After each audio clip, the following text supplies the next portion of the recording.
welcome you on behalf of Foreign Policy and the New America Foundation, our host for today's kickoff event for the AFPAK channel. I'm Susan Glasser from Foreign Policy, and mostly I wanted to get right to the business at hand, which is this terrific panel of people we've assembled for today. But I wanted to give you a quick introduction first and welcome. The AFPAK channel, as most of you know, I'm sure, is on foreignpolicy.com every day. It is a joint project from New America and Foreign Policy.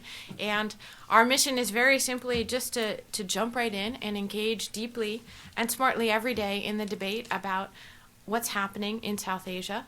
Our goal is to make this very much a combination of original reporting and analysis from the ground in Afghanistan and Pakistan, as well as what's happening here in Washington, how the conversation is shaping on this signature issue really for President Obama and for U.S. foreign policy going forward. This is very much a new media project. In addition to being very much of a new project, we launched the channel on foreignpolicy.com just a few weeks ago in August, right at the height of everyone's summer vacation, I'm sure, but also fortuitously timed right before the Afghan elections, which apparently we're never going to know the results of. So that'll keep us in business at least for a few more months, I have a feeling. It was born, as many good ideas are, over a friendly lunch between what should we say, roommates, Peter Bergen and I, and we're just thrilled and delighted that all of you are here to celebrate with us the launch of this channel. I wanted to give you a little bit of an overview of what's on the AFPAK channel and what the kind of content that you'll find there every day. Catherine Tiedemann, I don't know where she is, but she is like the indispensable, crucial person. She is the person who is tweeting you the news. She is emailing you the news each morning. If you haven't already signed up for her daily brief, I strongly suggest that you do so. It's just a wonderful daily read of what's happening in Afghanistan and Pakistan. She's there in the back, and she's a wonderful staff member of New America. And in addition to that daily news brief that we have, in addition to daily content that's flowing through the AFPAK blog, which is a tremendous group of people that Peter Bergen has pulled together, that really is comprised of some of the most thoughtful thinkers and writers on the subject of Afghanistan and Pakistan, both in the region and here in Washington. You never know what you're going to find there. We've already had incredible detailed genealogy of the Massoud clan in Pakistan. We've had live reports from the Afghan elections as they were happening in the blog. We've had really smart, analysis that takes on wrong-headed points of view as they jump into the debate. We've even been counterintuitively optimistic at times in the AFPAK blog. Indeed, on the site today, you'll find Imtiaz Gol's very interesting and provocative piece on 4 reasons why Pakistan might not be in such a crisis state after all. And it's that kind of conversation-shaping content that we're looking to continue to bring you as this goes forward. One of the inspirations for this was a sense that, we as a group of journalists had not yet really fully found the way in which to take advantage of the new media world to bring you more news and information and insight and reporting and analysis about this most critical foreign policy subject. And so we see this very much as an experiment in new media too. But I think to understand where we can go in adding to and deepening and supplementing our coverage of the region, I couldn't think of a better group of people to turn to who have been engaged in writing and thinking on the subject than the group of 4 people we've brought here today. These are, where old media meets new media, I would say. They're all book authors who've told us a lot about the world. They're all daily journalists. They're all magazine writers, and I think they're all navigating the new world of the internet as well. And so in that sense, it really makes us to have the right group of people to have a conversation about covering Afghanistan. So what I'll do now is just introduce them, and we can get right in to the question of how we're covering Afghanistan and Pakistan today, how that's changed after 8 years past 9/11. Peter Bergen, first of all, is not only the author of the Osama bin Laden I Know and a senior fellow at the New America Foundation, longtime reporter, producer for CNN, and the editor of the AFPAK blog, and really one of its sort of guiding lights here. He's been traveling extensively back and forth to the region, since the 1990s. He's just back from an extensive reporting trip with CNN to Kabul and to the south of Afghanistan, which we'll hear more about today. And we're very pleased to have him. Rajiv Chandrasekaran is a Washington Post correspondent and its former national editor. He was the Baghdad bureau chief for the paper during the U.S. invasion and in the years following, and of course is the author of Imperial Life in the Emerald City, which is really one of the definitive accounts of the U.S. Engagement in that country. He also is currently covering the U.S. war in Afghanistan and is just back from his own reporting trip that we can hear about today. And make sure during the question period that somebody asks him what it's like to get arrested in Pakistan. Steve Coll is not only New America's president, but he is truly a student and a real expert on South Asia. He's the author, of course, of Ghost Wars, his Pulitzer Prize-winning account of the spy games in the region that began with the Soviet invasion and took us all the way up to September 11th. He's a longtime correspondent in the region, was the bureau chief there. He also wrote a book, which I believe is out in paperback, right, on the traveling the Grand Trunk Road in Pakistan, which I also recommend. And it was Steve who not only was my first teacher about Afghanistan and Pakistan, but he can still go toe-to-toe with anyone on warlord genealogy. And let me just say that my first satellite phone interview with General Dostum was ordered up by the then managing editor of the Washington Post. It took 3 translators and a lot of confused people in Uzbekistan.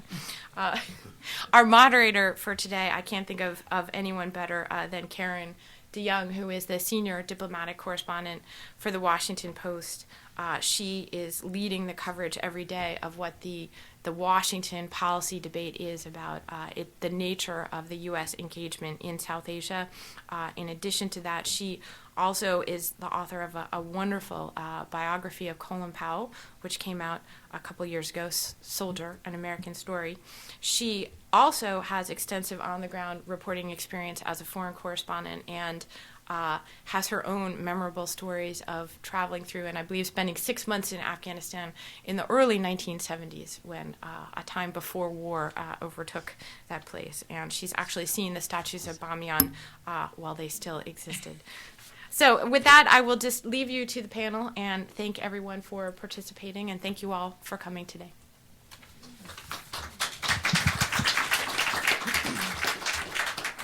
Thank you, Susan, and welcome everyone. Susan's mention of my story in Afghanistan in the early 1970s is truly the example of old journalism that she mentioned. I'm going to get out of the way and let our panelists talk, just to give you an idea of what the format is. Each of them will speak briefly, and then I will engage them in a conversation for a while, and then we will, for at least the last half hour, go to your questions from the floor, and I'll call on people. So without further ado, I think we're going to go in alphabetical order, and we'll start with Peter. Thank you. Thanks, Karen, and thank you, Susan, for the introduction. I was in Helmand just recently, so I wanted to discuss, give you a quick snapshot of what I saw there.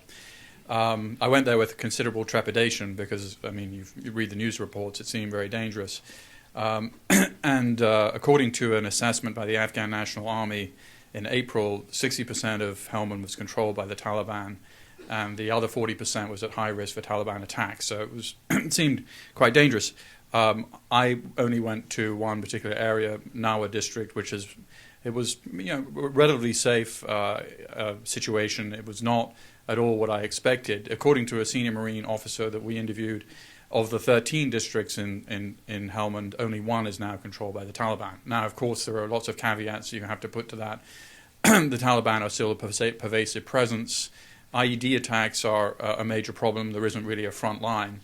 In World War II, 3% of American soldiers died of mines or booby traps. That number went up to 10% in Vietnam. It went up to over 50% in Iraq, and it's now at an unbelievable 80% in Helmand.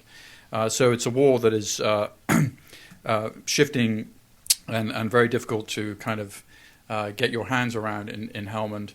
One of the takeaways that I had from the trip was we're expending enormous amounts of effort for very uncertain outcomes in places like Helmand. I mean, just to give you one example, we took it took a day-long trip to a school with no windows and no chairs, and to achieve this day-long trip, taking the district governor down to this remote part of Helmand, it took 6 MRAPs, large mine-resistant vehicles, about 50 Marines. It was a major sink of time. We then met with undoubtedly illiterate village elders. The one USAID official in Helmand spoke to him and said, "We'll put you in touch with the Ministry of Education and they'll help you with your school." Now, that may or may not happen, and even if it does happen, the amount of effort and money to do that one single movement must have been hundreds of thousands of dollars. So there was a part of me that was somewhat skeptical about some of these efforts. And looking at it in a more macro sense, I mean, if counterinsurgency is supposed to be sort of 80% non-military and 20% military, in Helmand you've got a 99.9% recurring military dimension and probably a 0.001% civilian. I think there are 3 American civilians in Helmand right now working for the U.S. government directly. So, the whole process seems very skewed. But the takeaways were it was safer than I thought, and of course the Taliban had plenty of notice that the Marines were going into Helmand. They may have gone underground. They may have gone to the north or to the west. And to some degree, I think they did suffer some form of tactical defeat from a military point of view in July. So just a few words on Helmand. Since we're talking about covering Afghanistan, I wanted to now look at the bigger picture and I think that there have been a whole series of myths about Afghanistan that have really affected the reporting very badly, I think. I mean, I think the average American reading the newspaper today or watching reports from Afghanistan probably thinks that Iraq is sort of taken care of, and Afghanistan is a very dangerous place, much more dangerous than Iraq. And that, of course, is actually completely wrong. At the height of the violence in Iraq, you were 20 times more likely to be killed than you are today in Afghanistan as a civilian. So January of 2007, when the violence peaked in Iraq, about 3,500 civilians were being killed every month. Today in Afghanistan, about 2,000 civilians are being killed every year. The population of Afghanistan is larger. And still today, you're still 4 times more likely to be killed in Iraq than you are in Afghanistan. I don't think that message is very well understood by the American people. Another kind of common refrain is that Afghanistan is going to be Obama's Vietnam, or it'll be his Iraq. Well, Afghanistan could be Obama's Afghanistan, which is a different matter, but it certainly is not going to be his Vietnam. This is a very imprecise and ahistorical comparison. Last year, 155 American soldiers died in Afghanistan. At the height of the Vietnam War, 155 American soldiers were being killed every 4 days in 1968. Millions of Vietnamese civilians were killed in the Vietnam War. We're killing too many Afghan civilians today, but the numbers are perhaps 200 or 300 a year on average. And of course, with the new rules of engagement from McKiernan and then McChrystal, those numbers have begun to come down. So comparisons to Vietnam are invidious, and not least that the Taliban is strategically ineffective. There will be no Tet offensive on Kabul. There could never be. The North Vietnamese army was 500,000 strong. It was supported by the Soviets, Mao's China. It had artillery. It was a major army. The Taliban, even if you take the most generous estimate of their size, is about 20,000 soldiers. They can't hold large towns, let alone attack major cities. So the kind of war that we're engaged in is very different. Similarly, a very important point is attitudes towards international forces. Again, when you see the coverage, this is not very clear. Afghans still want the international community to be there. In 2005, 83% of Afghans had a favorable view of international forces, and 80% of Afghans had a favorable view of the United States. Can you think of a single Muslim country post 9/11 that had anything like this favorable view of the United States? Those numbers have dropped down to 63% favorable international forces and 47% favorable to the United States. That still makes Afghanistan the most pro-American Muslim country other than Lebanon. So if the center of gravity in any counterinsurgency is the people themselves, the population in Afghanistan is still basically at least half on our side. When I say our side, international forces and the United States in general. Another kind of common view that you have the sense is that Afghanistan is so violent that really there's nothing you can do there. It is a fact that in Pashto the word for cousin and enemy is the same word, because low-level endemic warfare is just a way of life there. But the fact is that Afghanistan still today isn't that violent.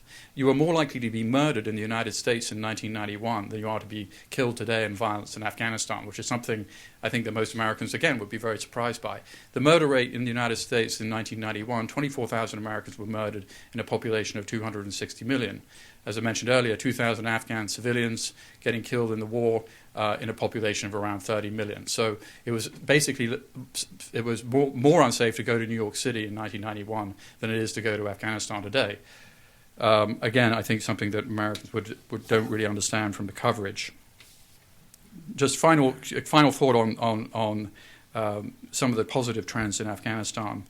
That I hate to sound like Donald Rumsfeld, like why is the but there is some good news, and again it's not very well understood. 5 million Afghan refugees have returned to Afghanistan in the last several years. When we invaded Iraq, when the United States invaded Iraq, we created a refugee population, or helped create a refugee population of 4 million refugees, half internally and half going to Jordan and Syria and other countries. Only 200,000 of those refugees have returned home, for the very good reason that they understand that Iraq is still too dangerous to go home to. That is not the case in Afghanistan, where you've seen this massive refugee return, something like 15% of the population returning home. 1 in 6 Afghans have cell phones, perhaps not a perfect form of progress, but nonetheless a form of progress in a country that didn't have a phone system at all under the Taliban. And there are many other positive indicators. A very common polling question is, do you have a positive, what is your view of the future? When you ask Afghans that, 40% of Afghans have a positive view of the future. When you asked Americans that at the end of the second Bush term, the number was only 17% for all sorts of obvious reasons. But so why do 40% of Afghans have a positive view of the future? Given all we know all the problems, the corruption, the drugs, the violence, etc. Basically because they've had to suffer through a very unusual combination of events. No country in history has had a totalitarian invasion by the Soviets, followed by a civil war led by a variety of warlords, followed by the Taliban. So the bar is very low. The Afghans are not looking for their country to become Belgium. They're looking for their country basically to return to something like it was in the 1970s when Karen visited, which is basically a country at peace with its neighbors, somewhere you could have a relatively prosperous life. It was, after all, at that time a vacation destination. So there is a model of Afghanistan that worked. It isn't Belgium, but it is Afghanistan in the 1970s. And just in conclusion, there's one other very significant dimension of this, which I think is, Susan mentioned Imtiaz Gul's piece on the AFPAK channel today. I think what is happening in Pakistan may change a lot of the terms of this debate, because the drone program has been devastating to al-Qaeda. I can't think of a single plot traceable to al-Qaeda Central in the West since the summer of 2008 of any seriousness. And I think that's partly, but largely due to the drone program, which has been highly interruptive to al-Qaeda's planning cycles and training camps in the federally administered tribal areas. Point one. Point two, there's been no 9/11 moment in Pakistan, but there have been a series of moments that cumulatively add up to it. Pakistanis are fed up with the militants. Support for suicide bombings dropped from 33% to 8% in the last 5 years in Pakistan. Support for bin Laden is eroding significantly. Support for the Taliban is eroding significantly.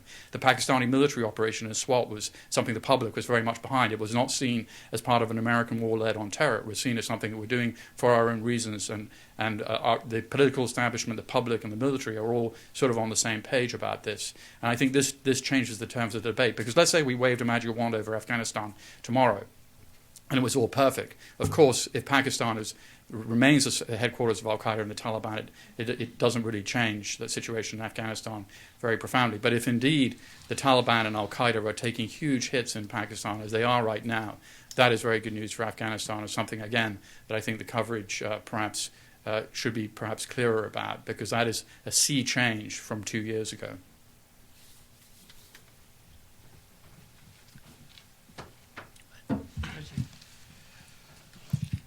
I'm actually going to sit here if that's okay with everybody.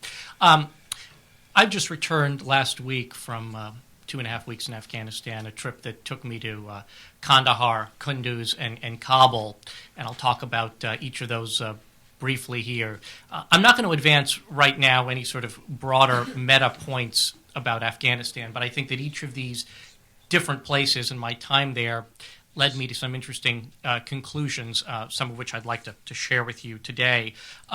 Before I do that, though, I was in Nawa in early July as the Marines commenced their operation, and it was interesting to hear Peter's comments about that place. And I think the big question going forward in Helmand, where there are now 11,000 U.S. Marines, largely focused on 3 districts of that province, is whether the oil spot or the ink blot, pick your term, both are favored by people who study counterinsurgency theory, whether the application of U.S. military might in those areas, coupled with some sort of follow-on civilian reconstruction and development response, and I've been assured up and down by people at the State Department that is coming, that those people are flowing in. We'll see it when it happens. Will those two effects essentially spread stability beyond the areas in which U.S. forces are concentrated there? And that has to happen for McChrystal's counterinsurgency strategy to work writ large in the country. There is no way the U.S. government is going to be able to apply enough troops to that country to essentially flood every single district and mentor the police and the army in every single one of Afghanistan's more than 400 districts. What needs to happen is in places like Helmand, the stability that is, or at least the gains in security, shall I say, that are starting to occur in places like Nawa and Garmsir need to have some sort of transformative effect and need to start pushing out. And it's still very, very early days there. But that's the, in my mind, the operative question looking 3, 6, 12 months down the road. In Kandahar, I spent some time with both Canadian and U.S. forces, had a piece in Monday's Post from the trip. It's the second largest city in Afghanistan. It's the largest population center in the south. There are very, very few Western troops in there. That a city of almost 800,000 people, has been largely entrusted to the Afghan police and army to secure. And by all accounts, security is rapidly deteriorating there. It's not the same sort of insecurity that you see in other parts of the country. Yes, there was a massive truck bombing there a few weeks ago, but that is something of an anomaly. The insecurity that exists in Kandahar is a quiet insecurity. It's night letters being dropped on the doors of people who work for the government. It's targeted killings. It's very much sort of Afghan on Afghan, largely because there are very few Western forces there. But it is having the cumulative effect of really weakening the very, very sort of fragile governance that exists there. The U.S., NATO, Canadian approach to Kandahar at this point is essentially to encircle the city. The Canadian task force that had been there since 2005, which was woefully undermanned, and we were talking about less than a brigade for an entire province, for what is, in land area, Afghanistan's second largest province. It's been augmented by a U.S. infantry brigade equipped with strikers, and they've pushed into the Arghandab to the north of the city. They're going to be moving to districts to the west of the city, and they're all already in some parts sort of further to the south. But the overall strategy that that NATO is using at this point is essentially counterinsurgency by proxy. They're trying to fix the rot in the core of Kandahar province, and that is the rot in the city, by dealing with what they believe are sort of key infiltration and transit points, as well as key sort of insurgent redoubts and places where they have operated with relative impunity. But there's a really big question as to whether engaging in counterinsurgency operations in places like the Arghandab will have a stabilizing effect on the city, or will it perhaps result in insurgents being pushed into the city, and you wind up with the country's second largest city having an even worse security situation than it already does. And so this is a real big dilemma now for senior advisors to General McChrystal. How do you deal with an escalating insurgency in a key population center if your strategy is population-centric counterinsurgency, when you don't have enough troops to go in, when your Afghan counterparts are telling you, we think it would be a bad idea if you put troops in there. The Karzai government is opposed to it. The local governor is opposed to it. But this poses a real dilemma going forward. There are no good answers on the table. The strikers are just now beginning their clearing operations, and it is yet another area that I think merits some very close attention going forward to see just what will those dynamics be as the pace of military operations picks up in those districts surrounding the city. I did also visit perhaps the sole bright spot in Kandahar province, a district called Dand to the south of the city. It's a very small district, but it was sort of fascinating. It's a place. It's essentially a suburb of Kandahar, but it's now sort of achieved its own sort of distinct district status. And the Canadians, over the past many months, essentially flooded that area with almost all of their troops, and they've proceeded to see some fairly significant improvements in security. But part of that has also come, in an unexpected way. The district is sort of half Barakzai, half Popolzai, two tribes in the south that are pretty pro-government, and in a small district where you sort of have pretty binary tribal dynamics, it makes it much easier than some of the other parts of the region. What the Canadians did was to implement a cash for work program, but they decided to do it through the local district chief, who's a very charismatic 31-year-old guy, and he like many local leaders figured the best way to administer this would be to ask his brother to do it. And the brother, of course, being given a pot of money to hire people, did what many brothers of political leaders might do in that country, hired a bunch of fellow Barakzai. To the Canadians at the PRT in Kandahar, this was a very sort of concerning turn of events, and they talked to the district chief and said, look, you can't be nepotistic about this. But it had a funny effect. By hiring up a lot of the Barakzai leadership in that district sent a letter to the local Taliban commander saying, essentially, stay away, we like what's happening here. And they deputized a bunch of young Barakzai men to pick up AK-47s and to mount their own informal security patrols, both of which I think have been very significant in the reduction in violence over there. And so this gets to the larger point of the degree to which NATO is still, in my view, not aggressively moving enough to look at tribal dynamics in the South and ways to try to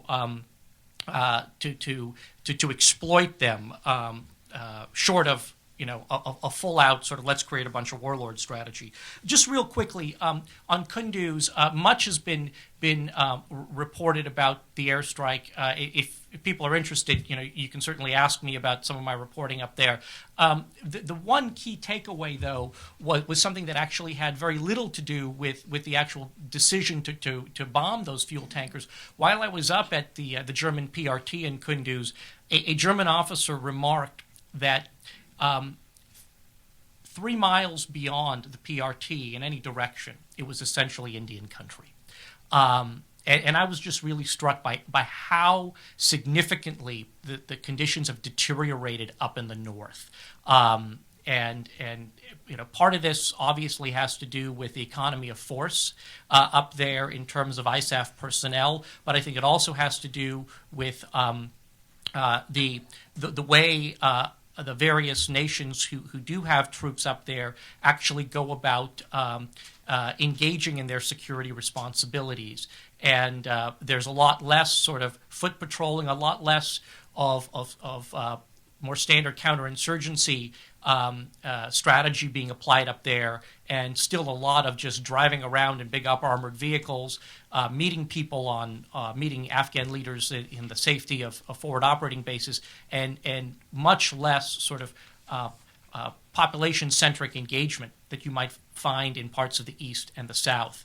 But was very alarmed to hear the Germans themselves acknowledge that large parts of the Kunduz area now. This is an area that was relatively quiescent just a year or two ago. Now incredibly dangerous, and obviously all of you are no doubt aware of the kidnapping of Steve Farrell of the New York Times. Fortunately he was freed, but again illustrative of in the reporting of Afghanistan just how dangerous places in the north have become. And real quickly, I finished off the trip in Kabul, where of course the only thing anybody wanted to talk about was the election. Not just the questions of fraud, but the broader question of sort of where do we go from here, and the challenge that the United States and NATO writ large faces in trying to sort of move forward with the administration's new strategy, and trying to engage in a comprehensive counterinsurgency approach with a president who we may well be sort of entering into a fairly antagonistic period with. I mean, when you look back at Iraq, and I realize, we don't like Iraq-Afghanistan comparisons, but, even in sort of Maliki's darkest days, he was still fairly supportive of what the United States and its partners were doing in Iraq. There are obviously questions of his legitimacy at points in the past, but how does the United States implement its strategy when you've got an Afghan president, assuming that when all is said and done, Karzai gets another term, with whom now we have a far more frayed relationship? How does Abdullah play this? Obviously, there's a lot of interest in trying to see if there could be a coalition type government, or at least try to give him some ministry, some positions in that government. As to date, he's rejected that. But the U.S. approach, at least advocated in some quarters, is to see can we sort of end run Karzai? Can you work around him by engaging more directly with local ministry, with governors, with ministries themselves? But it also runs the risk of I think further antagonizing him, and there's the very the reality of it is that the president has the power to hire and fire ministers and the government. So in any event, just in conclusion, on the political front, it seems very clear that the U.S.-Afghan political relationship in the wake of this election needs to move forward into a period of being kind of recalibrated and perhaps fundamentally reset if we are to realize the sort of the hoped for goals of the military focused counterinsurgency strategy. I'm going to stand up because I'm freezing to death. I need to get my blood circulating. As Susan mentioned, I'm here with two hats on. I'm the president of New America, and in that capacity, I wanted to quickly thank Foreign Policy for their partnership with this media initiative, about which we're already very excited and animated, and also to mention that my colleague Peter comes to this project as the director of an initiative here at New America that we call Counterterrorism Strategy, where we've been with foundation partners trying to develop some deep research and thinking about these same issues, and a lot of that's going to flow through the AFPAK channel in partnership with Foreign Policy. But we do have one initial paper that we're launching this week as well that you might be interested in, those of you who are real wonks in this area on the way out, to pick up by our colleague Samir Lawani, who's a PhD candidate at MIT now, and it's a piece on Pakistani counterinsurgency capabilities. As I say, it's not for the general reader, but it's an incredibly rich, detailed, and very convincing, well-footnoted piece of work. We're very proud of it. Very, very good piece of research. What I thought I would do, just to finish out the introductory kind of briefing, is talk about the Washington subject. And if we're trying to surround what it is that journalism and scholarship and policy discourse is going to have to grapple with over the next 3 or 4 months, certainly the decision facing President Obama over the next 2 to 4 months about how to resource U.S. involvement in Afghanistan and in the region is a critical piece of it. And really the most excruciating, difficult, complicated set of foreign policy decisions that this president has yet faced. And so let me just take my time to try to sort of surround what I think the president's decision is actually going to be made of and what some of the themes running through this are. And a lot of this is available in plain sight in the interaction between the Hill and the White House and in testimony such as that delivered by the chairman of the Joint Chiefs this week. But let me see if I can sort of synthesize it in a useful way. First, let me just quickly set it in historical context. You know, the Obama administration inherited a pattern of strategic review about Afghan policy that was well underway before the president was even inaugurated. In the last year of the Bush administration, the White House and the interagency process did undertake a very broadly conceived and detailed policy review about Afghan strategy, partly, I think, motivated by a desire to hand off to the next president some fully cooked thinking and decision-making, but also driven by the Afghan presidential calendar and the decisions about security that were associated with that immutable election date in 2009. In order to provide security for voting, decisions had to be made early in the winter about additional U.S. forces, and certainly military advice was that more forces were required to create security for a vote. So when the Obama administration came in, though they'd had a long transition, and in officials like Ambassador Holbrooke, they had people who'd been thinking about Afghanistan long before the election, nonetheless, when they formally took the reins, they received a brief that included time-stamped military advice that they needed to move quickly to get troops to Afghanistan in order to secure the population for an election. And so you'll recall that the president decided to send those initial troops really before his team had completed their own strategic review about Afghan policy. So there was a kind of a way in which normal strategic thinking and presidential thinking about something as important as a war was a little bit put it into a different sequence or different order than would be normal just because of these calendar issues.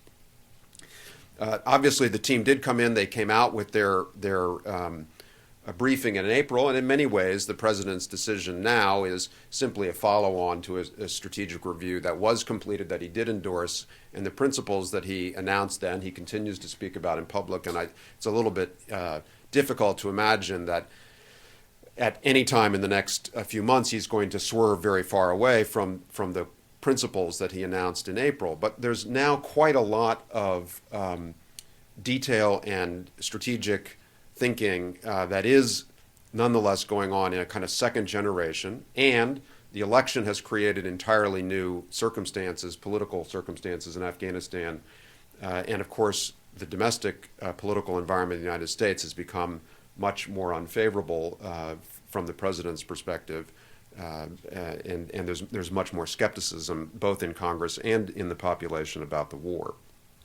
So what's now going to happen? I think the president has made clear, if you listen carefully in the last week or two, he's made clear what's going to happen now, which is that he is not going to rush to a decision about troops. And he, I think, must feel aware that this time he is not on a tight calendar of the sort that he inherited when he came into office. he's not going to dawdle, but he is going to insist on a very deep and very open debate about strategic objectives before he reaches the decision about troops. And that is proper, both from the point of view of American national interests and also from his own interests as a president who wishes to be successful.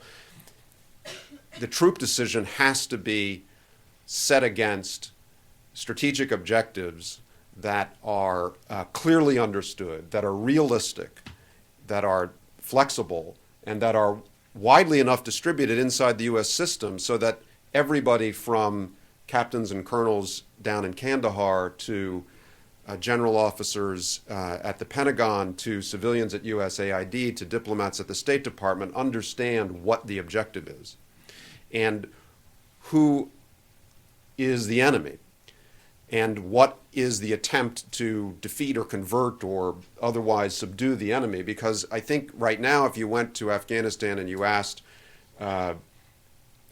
what are we trying to do with the Taliban? The answers you would get from Marine captains on the front lines who have lost their buddies in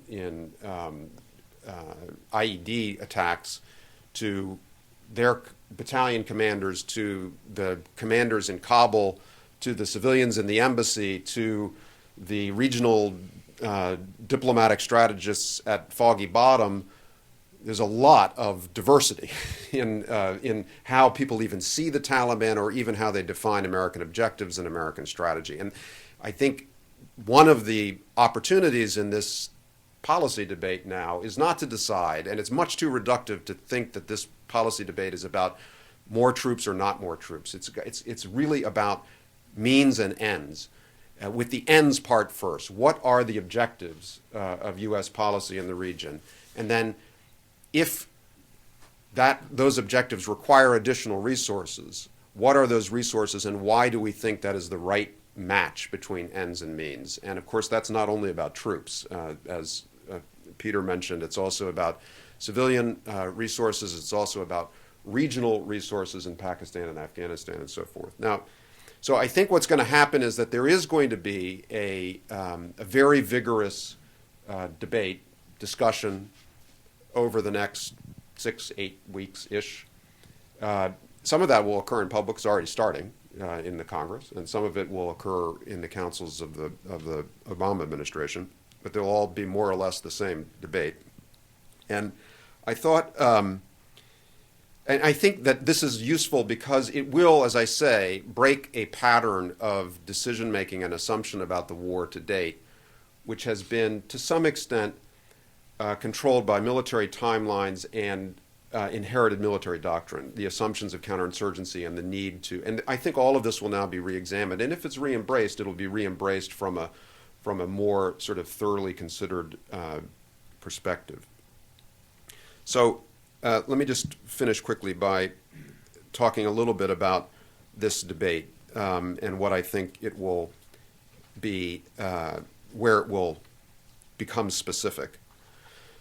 First, there's a question of what are American interests that are at issue in this war. And the President has made clear that the defeat or disabling of al-Qaeda is one paramount U.S. national security interest. But that's not the only interest that I think current or prospective policy will define in the war. The other interest is a stable, modernizing South Asia, particularly including Pakistan, but not limited to Pakistan, that is not in danger of being captured by Islamist militants, the Taliban, or others. And the development of a sustainable, self-governing, stable, modernizing, pluralistic, constitutionally governed region is the interest, the overriding U.S. national security interest that takes you to the problem of the Taliban. But it's quite distinct from the problem of al-Qaeda in that respect. And so I think the debate will try to circle around definitions of these interests and then translate those interests into even more practical objectives. And there's an easy clue to figure out what this debate is going to be about, and I'm going to finish on this, which is the publishing finally of the benchmarks yesterday, and the AFPAK channel was very quick to put them up in a very usable way. I encourage you to go there, pull them down, and read them for yourself. Because what's interesting about the language in the benchmarks is not the list of specific metrics that could be measured and evaluated over time, but it's actually the strategic objectives that are sort of the subheads. And they each have numbers and labels. So it starts out with Objective 1, which is the one that dominated the president's policy announcements last April, which is to disrupt terrorist networks in Afghanistan and especially Pakistan to degrade any ability they have to plan and launch international terrorist attacks. Okay, so that's one overriding objective. But there are 1, 2, 3, 4, 5, 6 additional objectives organized under numbers 2 and 3. So there's 2A, B, and C, and 3A, B, and C. All right, so number 2 is essentially about Pakistan.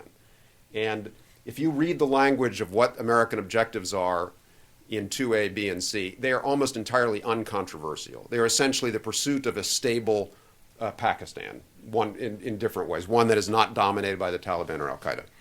But number 3 is where the debate lies and where the challenge lies, because number 3 is essentially about metrics and objectives associated with a stable, self-sustaining Afghanistan, a legitimate government, and a self-sustaining political economy. And particularly, Objective 3B is kind of where I think the rubber is going to hit the road, both in the policy debate about additional troops and in the whole complex of counterinsurgency theory and practice that Peter and Rajiv described. And what it says is that it is Objective 3B, to promote a more capable, accountable, and effective government in Afghanistan that serves the Afghan people and can eventually function, especially regarding internal security, with limited international support. Now that's nation building, basically.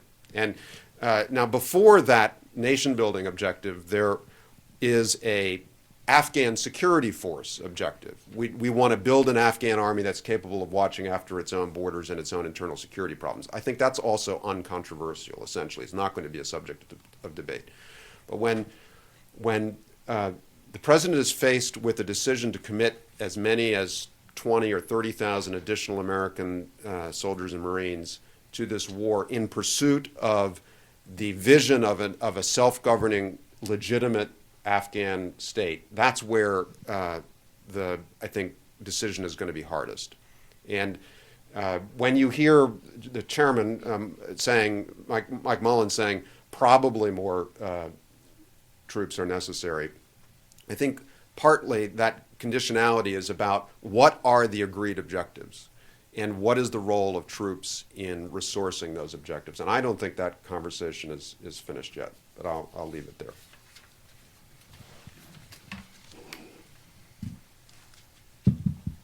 Thank you all. I'm going to open the questions by on exactly the point where Steve left off, and it picks up elements of all of the presentations.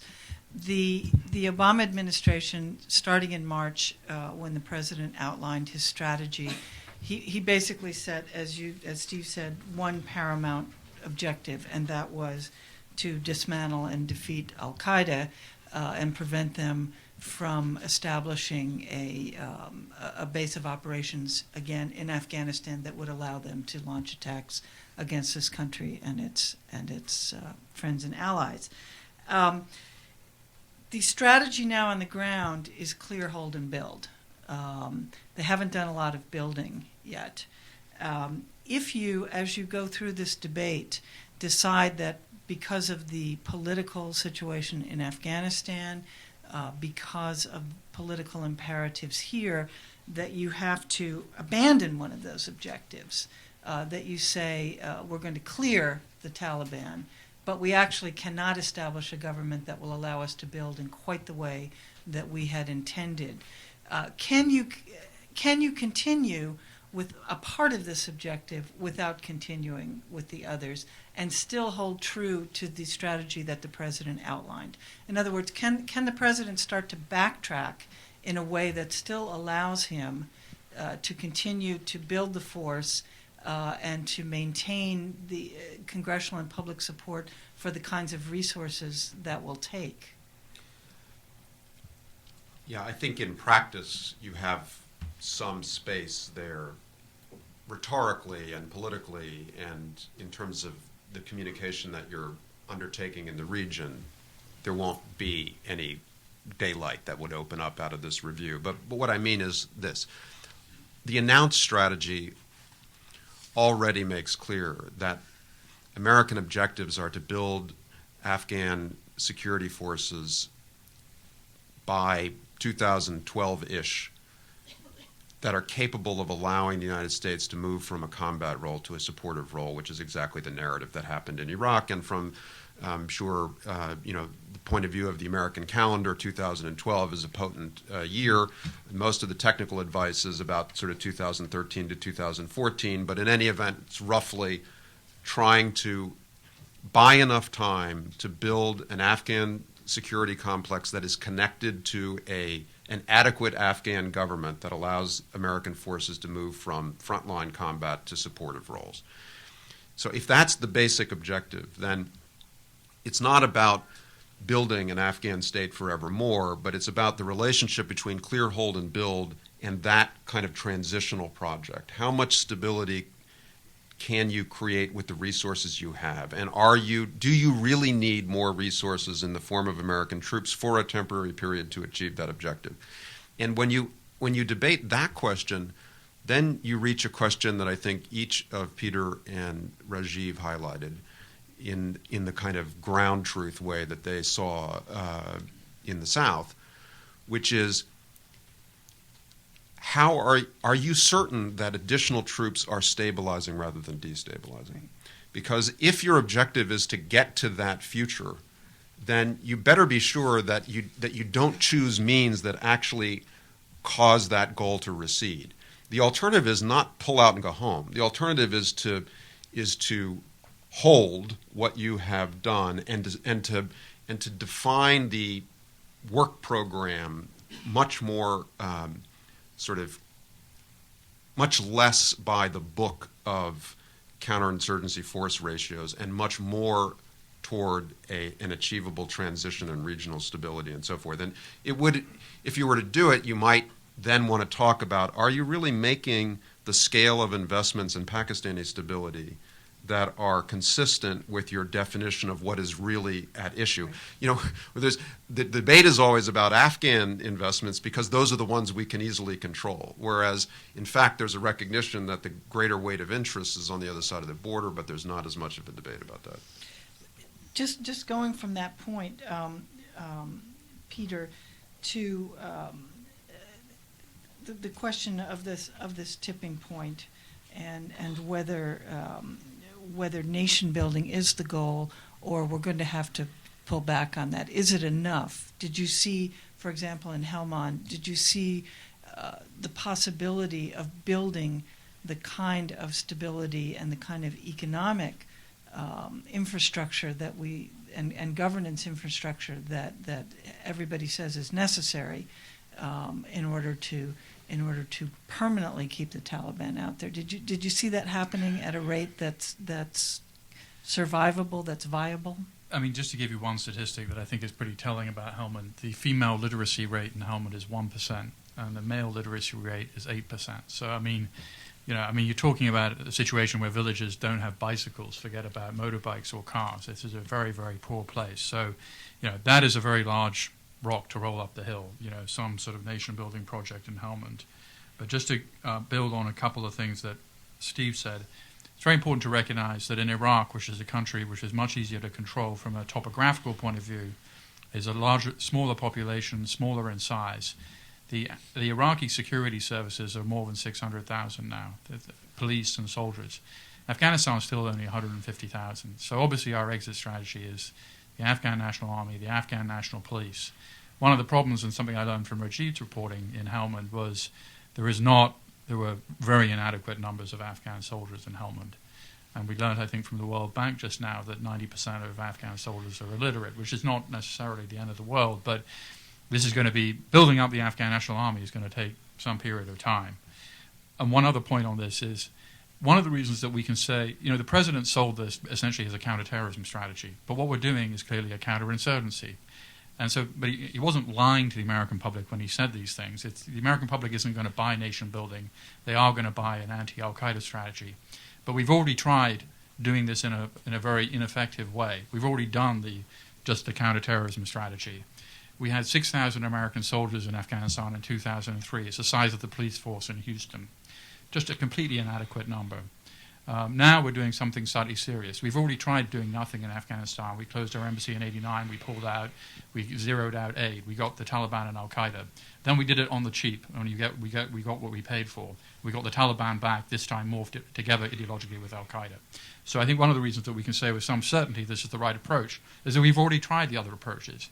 Skeptics and critics of the Obama administration have to come up with an answer to say how can this be done better, particularly in the light of what we've already done, which is we've already tried nothing, and we've already tried to do it on the cheap. Just to continue on that same point about the Afghan security forces and ask Rajiv, I think that every report we hear is that, yes, there can be plans to increase to 240,000 the Afghan army or whatever, but I think that what we've seen from the training efforts so far and the ability of the Afghans to absorb this and to actually become this kind of force has been pretty limited.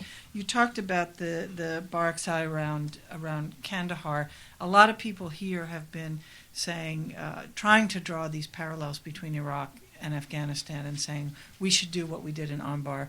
We need to arm these people. We need to get these militias going. We'll avoid the warlord problem.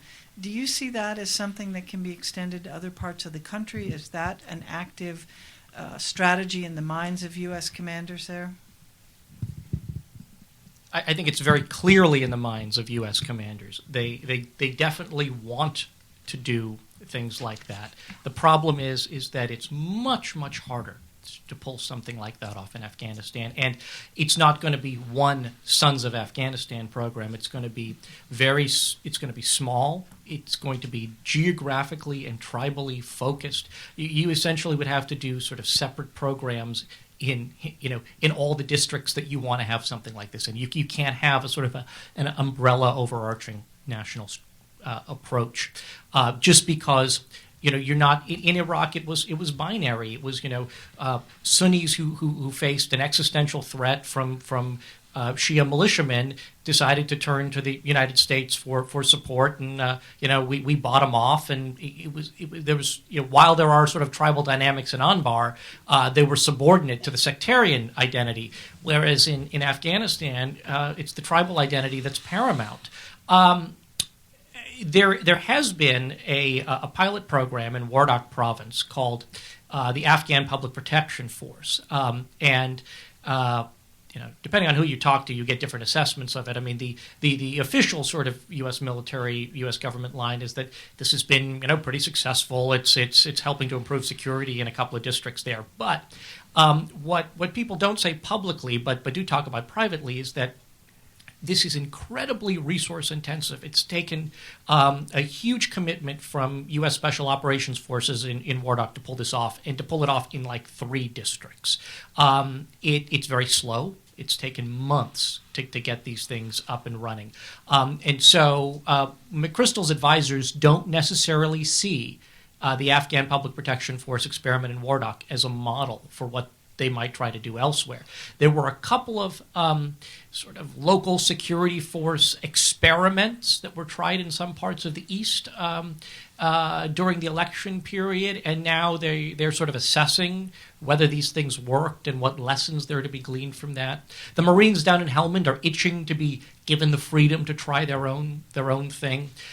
Ultimately, there probably does have to be a much greater set of sort of experiments along these lines across the country, because you'll never ramp up the size of the ANSF, the Afghan National Security Forces, fast enough to meet any sort of expectations of speed coming from here in Washington. And it's not just a question of trainers. I mean, much of this discussion now sort of centers around, so maybe we just need a few thousand more trainers. I mean, that was sort of a suggestion, implicit in Mullen's comments. Certainly that's where sort of Senator Levin's head seems to be, or at least maybe not in terms of additional troops, but a greater focus on that. But part of the problem with the Afghan security forces has been our approach to building them up has been sort of focused more on sort of trainers and mentors as opposed to a fuller partnership. So what that means is you get sort of, police mentor teams and embedded training teams with Afghan units, and what it means is that you don't have sort of a full partnership, and then you get guys who've been trained, policemen who've gone through focus district development, or soldiers who've been through boot camp, who then sort of get back to their old corrupt ways, and the thinking, at least among the McChrystal orbit, is you have to have a fundamentally different model of Afghan security force training and mentoring. And that's part of what's in the assessment that he sent back here to Washington. And it calls for much fuller at all levels from the very top on down, so that Afghan brigades are partnered with ISAF battalions and companies to platoons all the way up the chain of command, which is a fundamental shift from the previous approach, which is we just send a bunch of trainers in. But what it means is it's a far more labor-intensive approach. We'll go to questions from the floor now. Do we have microphones that someone's going to bring around? Yes. Okay. If you would wait to be called on and then identify yourself and your organization, and try to keep it succinct with a real question, then we'll have a time to get to everybody. Yes, sir.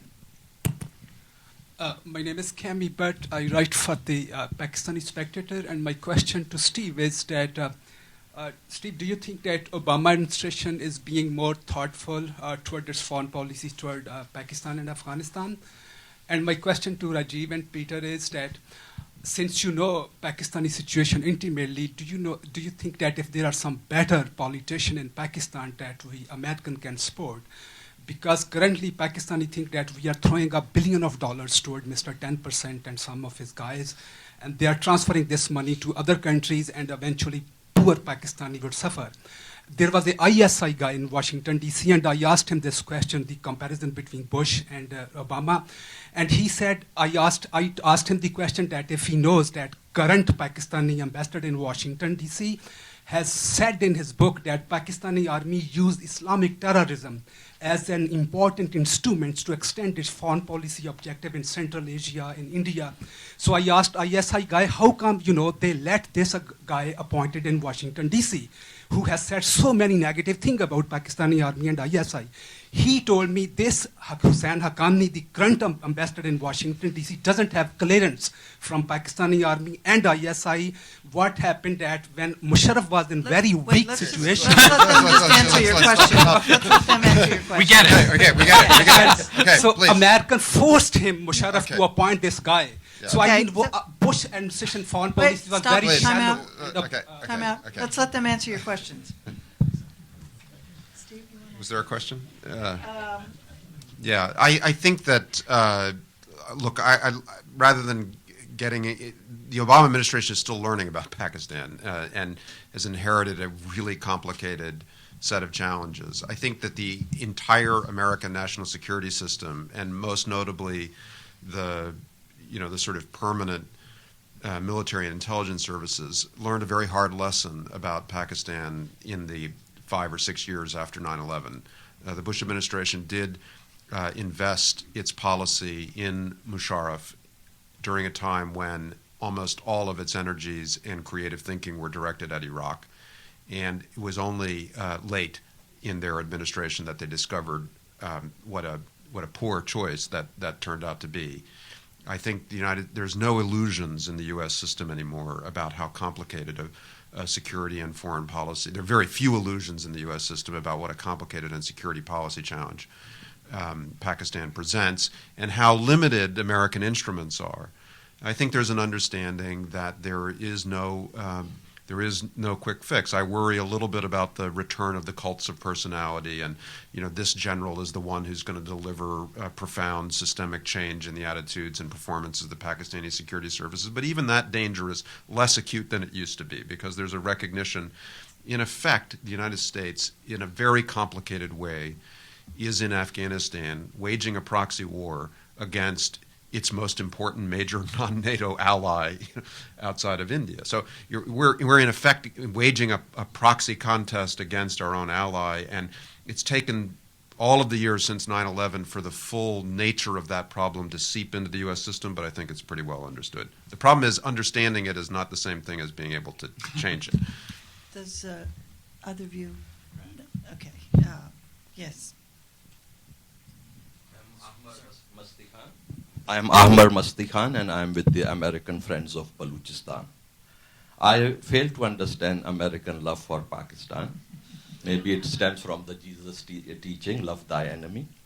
My question is, the problem in Afghanistan lies in the Punjabi general mindset, for whom a Christian is an enemy, a Hindu is an enemy, a Jew is an enemy.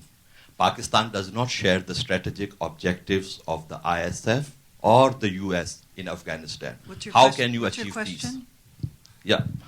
I want to know, when Pakistan, which is a part of the puzzle, does not share the US strategic or the ISF strategic objectives in Afghanistan, there can be no peace. Please support independent Balochistan.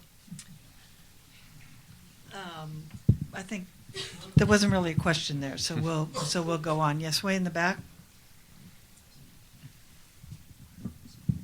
Hi, John West from the Institute of War and Peace Reporting.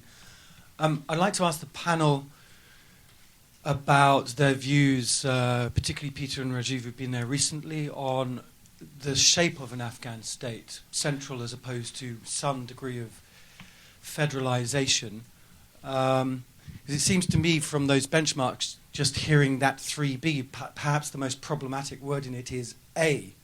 Our policy is to support a government which does X, Y, and Z, as opposed to government which does X, Y, and Z. The balance between regional and central powers, of course, is a very long debate. But the only other observation is that while in Iraq the politics might not make this a probability, in theory the resource base makes it possible to have, let's say, a government which functions at a sovereign state level and guarantees borders and fulfills other international obligations out of oil. In Afghanistan, you have no current possibility of continued self-financing for such an option. And therefore, if you want an Afghan government to fulfill its international obligations, it needs to achieve viability in all kinds of other ways, which it wouldn't need to in Iraq. Peter, you want to take a stab at that? Two comments. One, in the 1970s, Afghanistan was a weak central state, a relatively successful one, so there's no necessity for a strong government and a strong central state. There is an Afghan model for success in this already. And just responding to the man from Balochistan, I think one thing when I mentioned that there hasn't been a 9/11 moment in Pakistan, but cumulatively that there has. I think this has changed everything. It wasn't just Benazir's death; it was also the video of the 17-year-old girl being flogged. It was the attack on the Sri Lankan cricket team, which is a form of sacrilege, after all, in Pakistan, where cricket is the national religion. It was the attack on the Marriott Hotel. I think all these things have really changed the Pakistani public perception of the militants in their own territory. And at the end of the day, the real prize in all this is not what the Afghan population think, in a sense, or what the American population think, in a sense. It's what the Pakistani population think. If they are no longer, if they don't have a 45% favorable view of Osama bin Laden as they did just a few years ago, if they don't have a 33% favorable view of the Taliban as they did just 2 or 3 years ago, if those numbers drop down to the single digits, which I think they probably are right now, that is the biggest change that collectively we can see with this whole problem. And I think that change is happening. Yeah, just on decentralization for a second. Putting aside the Iraq comparisons, because I actually don't think, even with their abundant natural resources, that Iraq is sort of figured out how to allocate between the center and the periphery. But it's clear that the current administration would like to see a rebalancing in terms of influence and, by extension, international assistance down between the regions and the center. They'd love to, and I'm sure are probably working up plans to figure out how to funnel some money directly to Governor Mangal in Lashkar and have him, start distributing that and via getting money through ministries down to the local level. It all seems to bottle up in Kabul, but that, of course, is a key point of tension with the central government. And what happens when in a province like Helmand you've got a governor who Washington likes in Mangal, but next door in Kandahar you've got a fairly weak governor there, and it's all in the power of the president to appoint these people. So I think they're definitely sort of regional sort of local approaches that are being thought of, that will be implemented, but it does in some ways run up right against the very, very sort of centralized state that was created from the Bonn process. Question here. I'm Robin Walker. Steve, you mentioned that you thought the Obama administration... Sorry, where are you from? I'm from the Truman National Security Project, sure. Steve, you said that you thought the Obama administration is really going to start rethinking the strategic objectives, and I think that's great. We have too many people just saying, let's go more counterinsurgency, more counterinsurgency. Do you really have, is that just a gut feeling you have, or do you really have you talked to people that said we're really going to rethink those strategic objectives? Because so far we've had, 6 major strategic reviews this year, and they all kind of say the same thing. We haven't had any real big decisions being made, it feels like. Well, I'm just listening to what the president said in public, mainly. He said that he's really going to insist on a much more thorough discussion about first principles and subordinate the military advice he's receiving to conclusions about strategy. I think his advisors already know some things. They know that preventing al-Qaeda from undertaking major attacks against the United States or its allies is a vital national security interest. They know that they are in pursuit of a stable region, one that is in a position to modernize and advance and to take advantage of the future that Asia really offers to India and its neighbors, and that it is a vital national interest of the United States to facilitate the emergence of an economically integrated, peaceful, modernizing South Asia. And that the prize is normalization between India and Pakistan and a stable region that includes Afghanistan and Central Asia. The dilemma is that American policy mechanisms in pursuit of those vital interest and strategic goals are lumpy and geographically misshapen. They're located in Afghanistan. They're more directly available there and indirectly available in the region. All these things need to be connected together. But the problem, I think, and now I'm away from now I'm just my own view, is that the bureaucratic structure of American engagement in Afghanistan and the momentum of military advice and discourse around policy in Afghanistan locates choices and decisions about strategy in a much too narrow and confining set of parameters. So more troops, less troops, counterinsurgency doctrine A or B in province C or D. Those are mechanisms to, if properly decided upon, to a much broader strategic vision in which the United States ought to be asking whether it is enabling or impeding the emergence of a stable, modernizing, economically integrated, peaceful, constitutional South Asia. And I hope that the president will get to that this time around, because this is the time to challenge the momentum of doctrine and advice with a strategic vision first.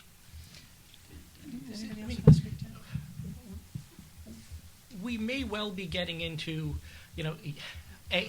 yet another sort of comprehensive strategy review overhaul. I mean, this was something that was supposed to have been, all said and decided back in, March, right? I mean, you took all the various reviews, Rydell came together, and here was the white paper. To some people, it was, yes, the goal was counterterrorism, but the path to that goal is counterinsurgency. And the way you get to counterinsurgency in a place like Afghanistan is actually nation building, because you don't have the necessary local counterinsurgents ready to go. Others sort of look at it, that white paper, and say, actually, no, this is a much more sort of narrowly focused mission, and what's happened since then has been sort of a vast expansion of what the administration really wants. I mean, I think now that McChrystal will come forth and say, look, this is what it really takes to resource a counterinsurgency strategy along the lines of what you guys told me you wanted, will sort of, I think, lead to that real sort of come to Jesus moment where they say, all right, look, is this really in the cards for us, right? And it's not his job to formulate the language of strategic goals. And so he's basically working off the playbook that he was handed during the transition. And that playbook was associated with the goal of a stable Afghanistan. And essentially the military advice was, if you want a stable Afghanistan, you've got to pursue counterinsurgency strategy. And that may be where the administration ends up. But I do think that the president is going to slow things down enough to say, are we really defining objectives and means the right way? We have the time now to think that through. What is the relationship between the application of counterinsurgency doctrine in illiterate rural districts of Helmand and our strategic objectives in South Asia? So let's make sure, and if the answer is because we need a stable Afghanistan and because only American resources and international resources can produce it for the next 4 to 5 years, and because a stable Afghanistan, the absence of a stable Afghanistan undermines every other strategic goal, yes, we have to be there. So let's get back to talking about how to make that school work. Fine, but I don't think that's where the conversation is going to start. I think you're going to start with first principles. I sure hope so. I think so. The political environment is insisting upon it. That's one great thing that's happening with all this skepticism. It seems to me that the president, when he set his strategy in March, he boxed himself a little bit into a corner because he wanted to make it clear that this was all about U.S. national security. It was all about al-Qaeda. And so he made that, he said, essentially, I'm going to have a narrow objective. That is my sole objective. And everything else was subsidiary to that, was a way of achieving that. Now people are saying, after a summer in which there's been some evidence, or at least it's perceived as evidence of a failure. You've had 6 months to do this. It hasn't worked. Explain to us why these things are connected.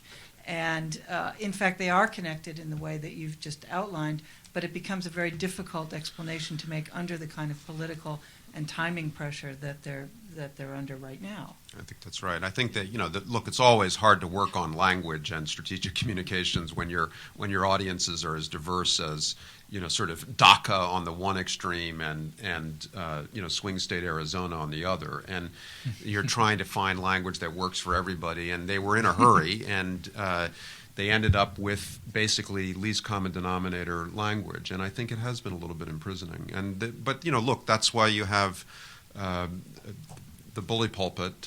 You don't have to reverse course, but you can amend and add and develop a more sustainable language. I think that's one thing that will come out of this probably. And also, how does it change your calculation if you can make, I think, a pretty good presumption that al-Qaeda's ability to attack the United States is close to zero right now, al-Qaeda Central, and al-Qaeda's ability to even attack in any major form in the West is very low. There has, as I said in my presentation, there has not been a single serious plot traceable to the federally administered tribal area where al-Qaeda is located since the summer of 2008, involving people who've been trained there since the summer of 2008. So the drones have really put the kibosh on a lot of this activity. And I think that, if you're not, no politician can admit this, obviously, but I mean, they can at least recognize it privately. That does change the calculus. We've got about another 5 minutes, and I think what we'll do is to take several questions and then address them all to our panel. So if you can just be as succinct as possible. Yes, sir. With the glasses right here. Chris Mataloni, Army Times. I was wondering if panelists could just comment a bit about who they think the Taliban are, since the Taliban seem to be different in every province. Who the Taliban are? Yes, sir. Hello, my name is Latham Sadler, and I'm with the Center for Persian Studies at the University of Maryland. And my question is, it seems like at this point we don't have much of a choice but to bank on General McChrystal's counterinsurgency strategy. So what I'd like to hear from the panel is, from what we know now of his strategy, what are some key weaknesses that you see? And in addition to that, how would you, what suggestions do you have to plug in to those weaknesses? Thank you. Yes, in the back there. There are two questions in the back, so each of you. Hi, my name's Rick Marshall. I'm a foot soldier at USAID. Steve used the magic word time. I just wanted to ask the panel what gave them reason to think that there is unlimited time either in the United States or in Afghanistan. I would say that the time is running out, that there's the patience level is diminishing in both camps. Hi, Ilya Badjo with the Harbor Group. I was just curious on your assessment of Allied involvement in Afghanistan, whether it's NATO forces or individual countries. You hear a lot from diplomats here in D.C. defending their country's involvement in Afghanistan because the common view is that the U.S. is carrying all the burden. So I was just curious what you guys thought. And we'll do this one right here, and then two more here, and then we'll close it off there. Gareth Porter, Enterprise Service. I'd like to challenge Peter Bergen on the comparisons both between the situation in Afghanistan and the Vietnam War at the height of 1968, when the United States had the maximum number of troops, nearly 500,000 troops in the country, and was fighting a big air war and so forth. And on the other hand, the comparison between Afghanistan and Iraq at the height of the violence between Sunni and Shia at that point, which was, of course, 2006, 2007. Isn't it a fairer comparison, a more accurate comparison, to look at Afghanistan now versus either or both Vietnam around 1960, 61, 62, when in fact the Viet Cong had about 20,000 troops, according to the U.S. military estimate, but of course they had a much larger civilian and semi-military component, as do the Taliban today, and look at the situation in Iraq in the first 2 or 3 years of the Sunni insurgency, the U.S. military battling the Sunni insurgency, when they too were said to have about 20,000 military effectives, you recall, and as we now know very well, they had a much larger contingent of part-time people, so that wasn't very accurate. Sounds like a great piece for the AFPAK channel, And please. One more here. Zach Rosenberg, unemployed, unaffiliated. In the interest of brevity, I'll reduce it to 3 questions, which is domestic political support. Just maybe catch this woman here. We haven't had. Okay, sorry. My name is Anissa Azizi. I'm with the Afghanistan Advocacy Group. What I want to know is, I'm actually Afghan American myself, and my question is that for the past 8 years, there's been constant millions of dollars being sent to Afghanistan. Is there anyone keeping track of the funds that are going in Afghanistan? And if they are, can you indicate, where it's being spent? And if, knowing the fact that, there's no economic growth, well, to my extent, at least I know, what I seem to see is that a lot of the money is going actually for the government officials that are running Afghanistan. It just never goes to the, the lower level people. So what I want to know is, first of all, who's really keeping track of the money, and if it's actually, being sent to the projects that's supposed to be working. Jump in. I'll do a quick lightning round on several of these, if I could. Try to address many of them in one sentence. Who are the Taliban? God, it varies depending on where you're talking about. It's not one monolithic force.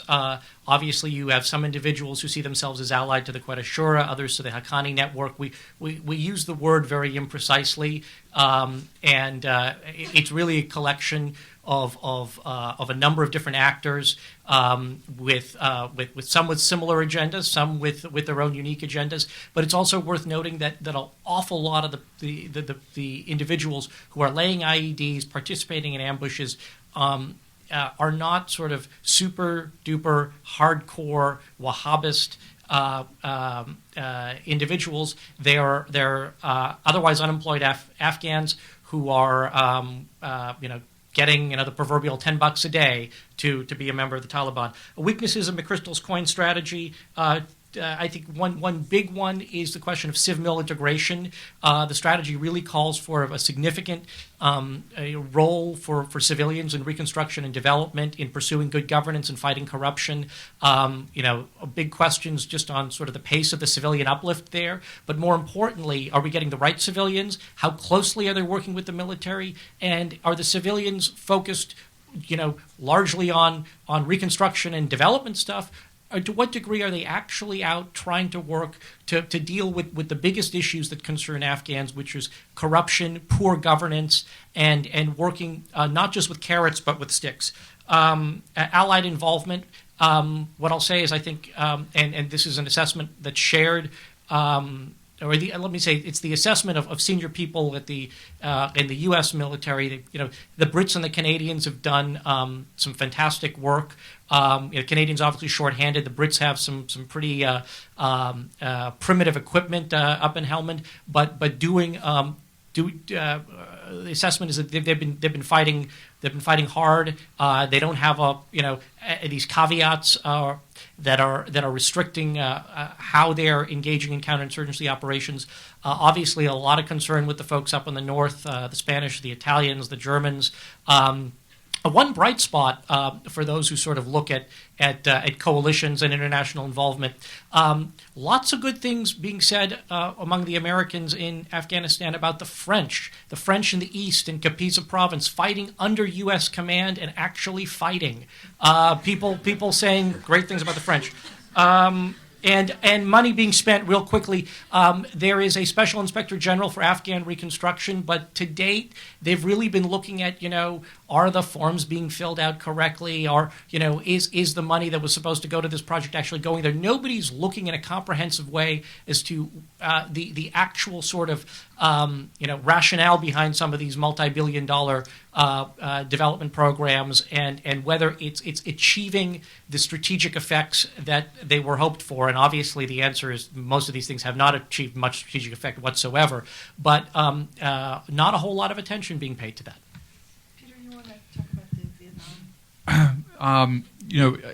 Instead of the weaknesses of McChrystal's strategy, here's a very, very simple test. If a year from now, anybody in this room can get in a cab or a car and drive from Kabul to Kandahar without being kidnapped or killed, then it's a success. Right now, that road is too dangerous for anybody in this room to go down without a private security detail. The reason that's important is this is the most important road in the country, economically and politically. It's like Route Irish in Baghdad. If you can't drive between Baghdad City Airport and Baghdad City without being blown up by a suicide bomber, what does that say about Iraq? The Kabul to Kandahar road, to me, is one of the key benchmarks we should be looking at. On the Gareth Porter's question, I think that's a very interesting point. One caveat I would say is that there's nothing quite like living under the Taliban for not wanting them back, and polling on Taliban favorability never above 13% since their fall. Today at 7%. So the likelihood of them suddenly turning themselves into a major military force like the North Vietnamese army, I think, is unlikely. And on the question on funding, a very, very good point. Oxfam says that 40% of the aid that the international community gives to Afghanistan is re-exported back to the countries that gave the aid. So, in fact, we say that we're helping poor Afghans, we're actually paying ourselves. And the United States is particularly an egregious estimates go up to 80% in the case of the United States.